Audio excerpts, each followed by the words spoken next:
사회적 관계가 단절돼 고립되는 무연사회의 문제점을 짚어보는 집중기획 두 번째 시간입니다.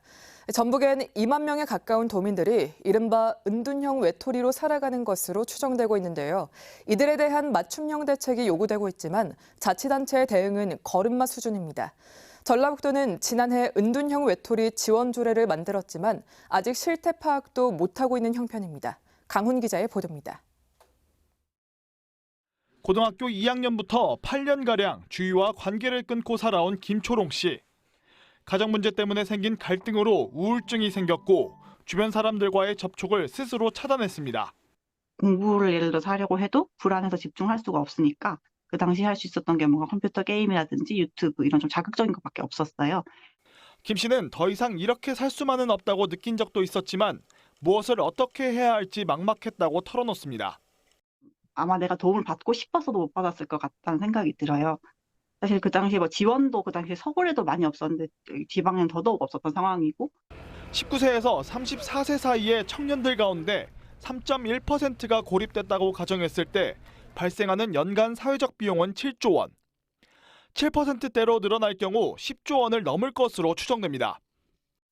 은둔형 외톨이 특징은 이동성이 높지 않다라는 거예요. 때문에 지역 속에서도 아주 가까운 본인의 커뮤니티 안에서만 좀 도움을 줄 때 그거에 응할 수 있거든요. 하지만 가장 가까운 곳에서 지켜보는 가족들에게도 마땅히 도움을 요청할 곳이 없는 형편입니다. 기다리는 기간도 1년, 2년 기다려야 되는데 그런 기다리는 부분들도 부모들이 어찌할 바를 모르는 그런 상황. 저도 마찬가지로 그런 경험이 있었지만 그런 부분들이 어느 상담소에서도 가르쳐주지 않습니다. 현재 전북에는 18,000여 명이 이처럼 주위와 관계를 끊고 살아가는 것으로 추정됩니다. 2021년도에는 5.0%로 증가했습니다. 전라북도의 그 인구 대비해보면 약 18,500명 정도로 예상이 되고 있는데요. 전문가들은 자치단체가 이 문제를 분명한 공적 의제로 인식하고 맞춤형 대책을 내놓아야 한다고 강조하지만 지자체의 대응은 초보적인 수준에 머물러 있습니다.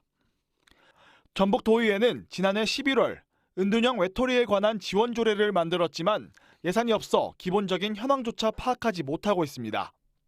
면접조사나 그런 것들이 같이 병행이 돼야 실태조사나 이런 것들이 제대로 되는데 그런 상황들이 잘 안 돼서 그냥 내년도에 예산을 세워서 하려고 지금. 전주시와 군산시의회에서도 지원 대책을 촉구하는 5분 발언이 나오기도 했지만 관련 조례를 만든 기초자치단체는 없습니다.